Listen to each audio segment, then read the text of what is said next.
unahin yung pinakamababa na pwesto paakyat sa taas. Ang guest of honor ng speaker, pinakahuli. Pag natapos magsalita yan, tapos na ang program.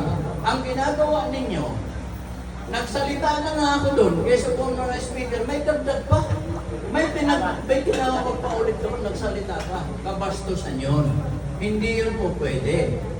Dahil nung sinabi ko na, pangkalahatan na yun, yung tinawag mong sumunod sa akin, wala rin alam yun, kunti lang.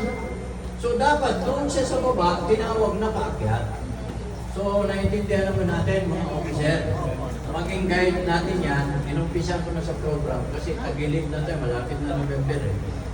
Okay, pangalawa, sa program pa rin tayo, November 10. Masasabay ngayon yung 29th year anniversary at the same time, yung ating convention. Pag sinabing convention, may formal tayo na plenaryo. Sino yung mga naka-attend na ng mga may plenaryo tayo ng mga nakaraan? Taas ang kamay, taas ang kamay. Okay.